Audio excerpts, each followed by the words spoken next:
All right, now, Jethro, tell us exactly what happened with Miss Drysdale. Well, I come around the side of the house, and I see this here lady fighting with a furry-looking varmint. Turned out it was Miss Drysdale. No, Uncle Jed, it was a fox. Lady was Miss Drysdale. Oh, yeah.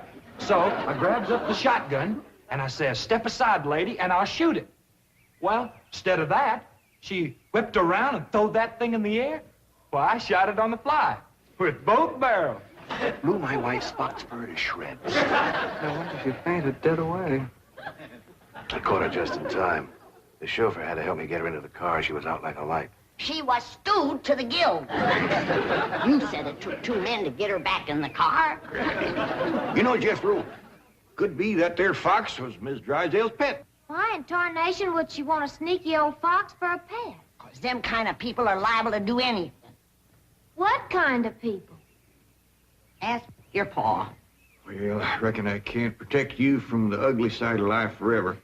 You see, Miss Drysdale is what city folks calls what was her husband called it, Granny?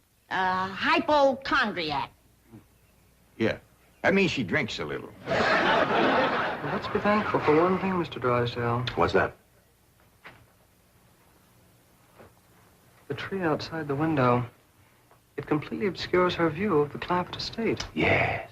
And if that tree should ever lose its leaves and she gets one look at those hillbillies... It shall not happen. The Clampetts have agreed to accompany me to Palm Springs. Fine, fine. Now, you keep them there until I get Margaret back to Boston.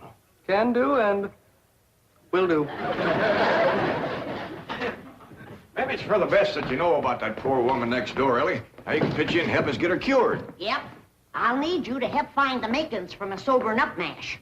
That's what I'll give her first. But Miss Jane said she was taking us to Palm Springs. Folks don't run off and leave the neighbors when he's in trouble. What are you going to need for your sobering up mash, Granny? Well, most of the stuff I got. But it takes pecan root, wretchweed, sourdough, skunk oil, chimney soot, spider webs, horse beard, snake mort, pepper leaves, chicken gizzards, stump water, coal oil, slippery elm ooze, and turpentine, and a few more things that's secret. Oh, and the biggest toad you can find. Granny, you use a live toad? That's just for testing. I give it a swaller to see how far it jumps. Last time Granny used a sobering up mash, set a new record. Clean over the top of Alverny Bradshaw's clothesline. That's tall jumping for a toad. Oh, this wasn't no toad. This was Alverny's husband, Homer. It was him Granny was sobering up. Welly, if you're going out into brush hunting stuff for Granny, you'd best put on some old clothes. Okay, Pop. Well, let's get it going.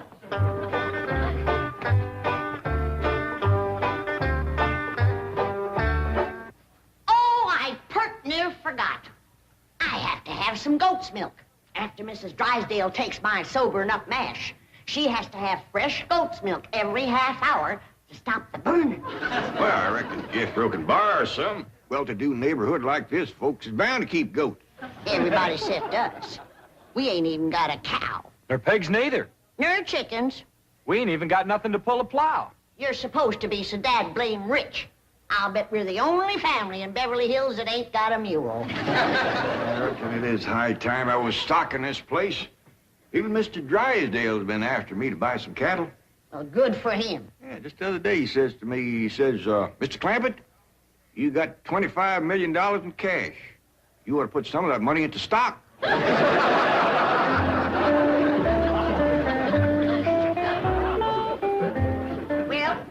we better get busy now if we're going to find...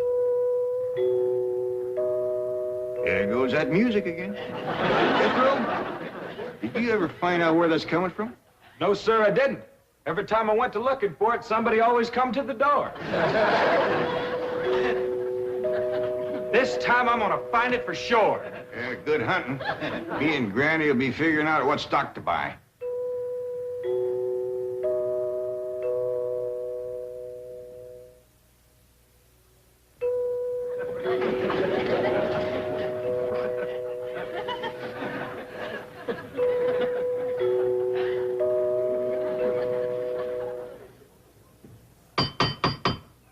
Doggone that never failed.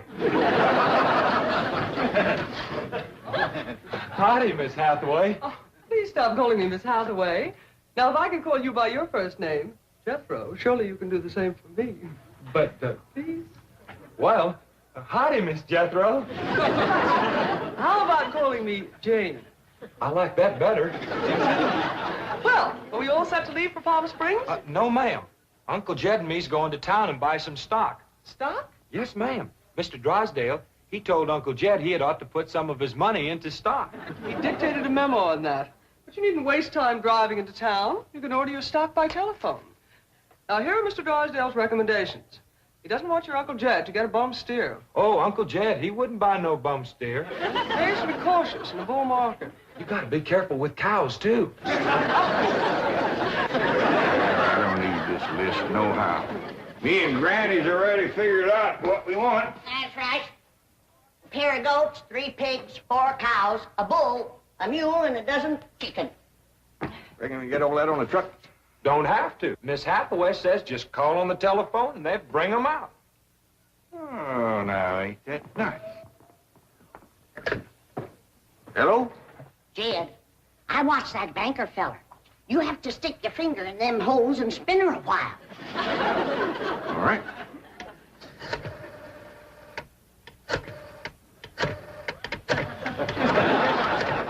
Reckon that ought to do it.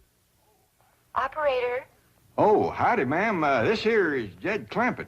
I'd like to buy some stock. What number do you wish? Number? Oh, a couple of goats, 3 pigs, 4 cows, a bull, a mule, and a dozen chicken. I'll give you information. Well, thank you, ma'am. I appreciate all the information you can give me. It's the first time I ever bought stock on the telephone. Perhaps I'd better connect you with a supervisor. 2 heads is better than 1. Supervisor speaking. May I help you? Well, thank you, ma'am. This here is Jed Clampett. I'd like to buy some stock. Do you know the number you wish to reach? Well, that's more or less up to the animals. But the number I want to start with is a couple of goats, 3 pigs, 4 cows, a bull, a mule, and a dozen chickens. This sure is a dandy pen, Jethro. As soon as Ellie gets back from the Drysdale, she can milk this here goat.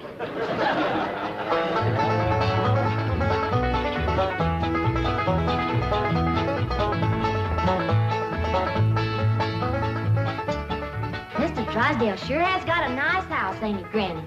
Yep.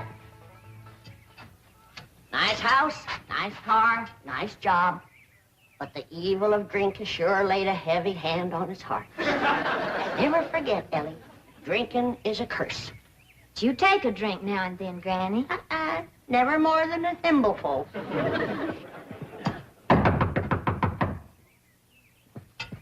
Oh, Ellie, you might have to hold Mrs. Drysdale while I spoon my sobering up mash down her. I'll throw a double scissors and an arm lock on her. Just so you don't cut off her wind if she can't breathe. Howdy. We've come to see Miss Drysdale. I'm sorry, madam, but Mrs. Drysdale cannot be disturbed. Are you her kin? I'm a butler. Oh, that must have been her maiden name. You were taking care of her, are you? I am a butler, madam. Well, I'm glad to see that her family ain't ashamed to help her. Whom shall I say called? Well, this here's Granny, and I'm Ellie Mae. Paul and Jethro would have come too, but they're busy with the cattle. Very good. Hold on now. We've come to see Miss Drysdale. Mrs. Drysdale is indisposed, madam. She is not receiving. Oh, still sleeping it off, huh? Well, when she comes to, you just spoon half of this down her and then stand back. Yeah, she'll commence to doing some tall jumping. Don't bite you. We'll be back later with the goat's milk. Want me to stay and help you do for Miss Drysdale? We are managing, thank you. Are you doing the washing and the cleaning and the cooking for her? Certainly not.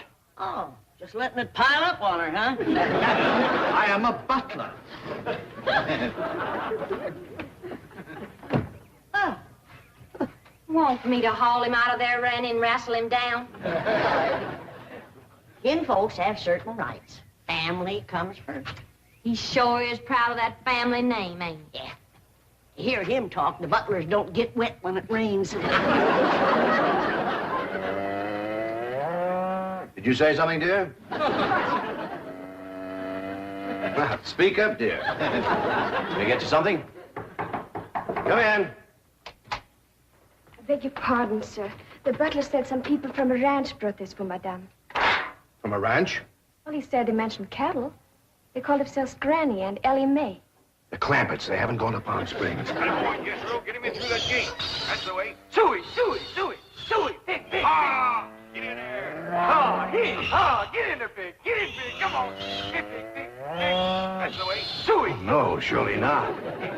Marie, tell me I'm hearing things. You're hearing things, sir. Cows, chickens, pigs, goats. No.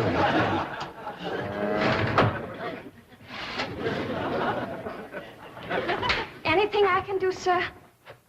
Pray, Marie. Pray. Yes, sir, Mr. Drysdale. I finally took your advice and put some of my money into stock. How's that goat milk, Ellie? Just fine, Paul. As sure as a dandy pen, Mr. Drysdale. Yeah, good stout fence around outside. Of course, that one across the middle ain't so much. Bulls already jumped it twice and ain't even mating season.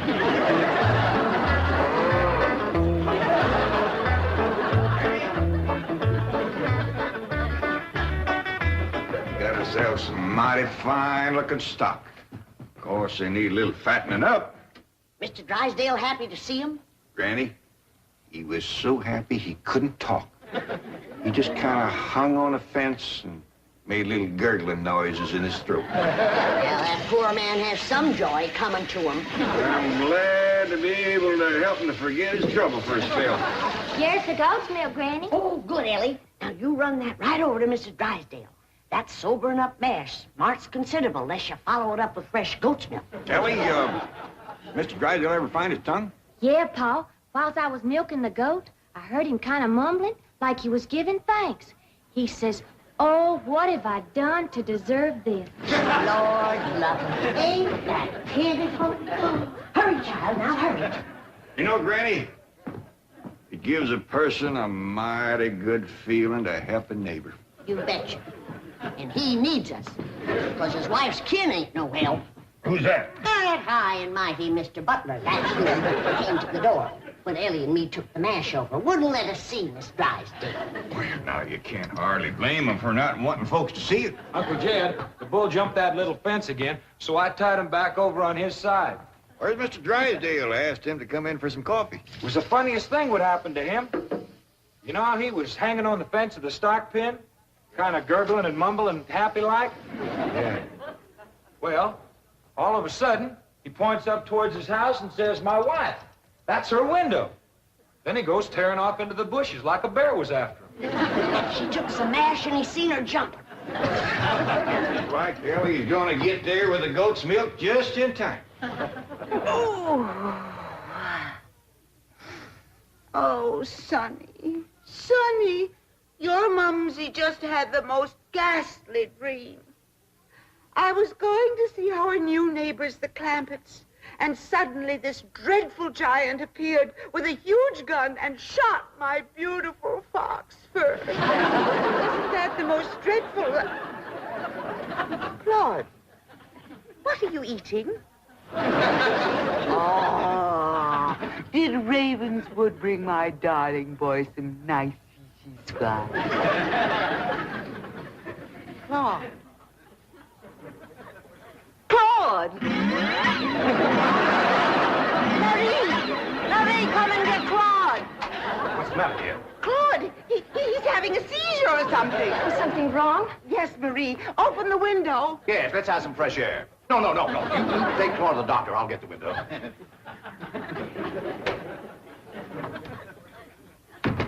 Well, darling, how do you feel? Dreadful. My nerves are shattered.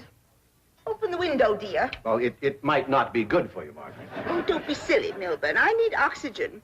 Besides, I adore the fragrance of that jasmine that grows on the fence of that tennis court next door. Now, open the window. All right, dear, but first I have a surprise. Surprise? Don't move. I'll be right back. Granny, that there butler fellow wouldn't let me through that door again. And he wouldn't take this milk, neither. Why not? He said he wouldn't touch nothing more from us without it was sterilized. What's sterilized? Oh, we had that in school once. That means soaked in alcohol. Alcohol? Appears to me like Mr. Drysdale's got 2 drinkers on his hand. Mrs. Drysdale must be in terrible shape. Fighting me, scratching and clawing people and everything. How do you know? I heard her yelling and screaming clean from upstairs. She says, Marie, Marie, come and get Claude. Sure enough, pretty soon, this poor girl come a-running down yelling. Take me to the doctor. I got Claude. Family or no family, that woman needs help, and by thunder, she's gonna get it. Surprise! Surprise! Milburn, have you taken leave of your senses? You know I'm much too nervous to watch television. But, darling, the doctors in Boston said your nerves were just fine. Those Boston doctors. They had the audacity to tell me that I was perfectly healthy. I said, I'm not paying you all that money to tell me I'm healthy. Milburn, I do not want to watch television. Well, you don't have to watch it, dear. Just listen. There's an exciting Western on. Weston, Milburn, shut that off and open the window. I will. Oh, there we are. Milburn, are you going to open the window or am I? I am, dear.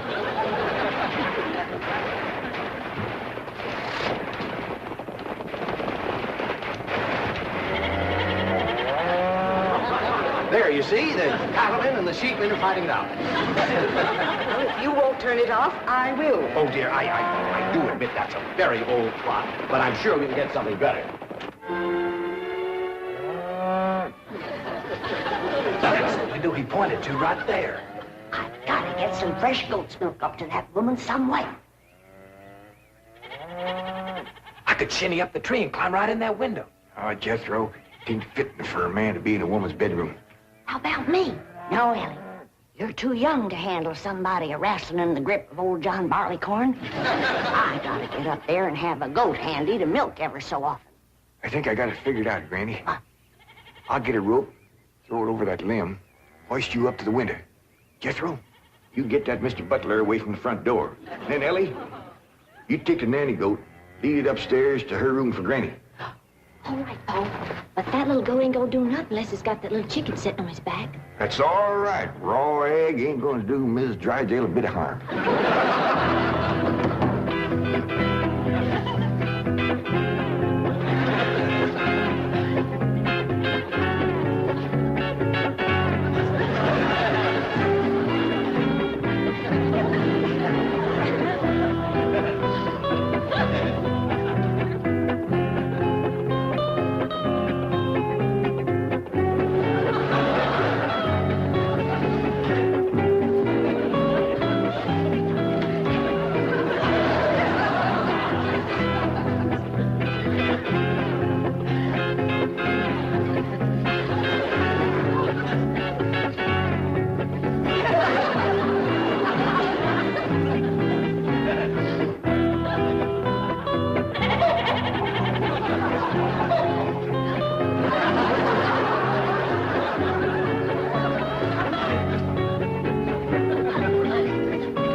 Margaret, what are you doing? Packing. I'm leaving immediately. Oh, don't leave me. I love you. I love you too, Milburn. Why don't you come to Boston with me? You haven't seen Sonny for a long time. I don't understand. Why have you suddenly decided to go back to Boston? See those doctors. Let them dare to tell me now I don't have a nervous condition. I'm even having hallucinations. It's wonderful. Hallucinations? I just saw a witch fly by that window, and there's a goat in the bathtub with a chicken riding on its back. Oh, you couldn't see them, dear. Only someone with my shattered nervous system. There goes the witch again. Oh, Milburn, I'm the happiest woman in the world. It's marvelous. Wait until those doctors hear this. Can't get in the attic and she won't open the window. Ice me up again. Here, Milburn. Let's have a vitamin toast to my coming triumph.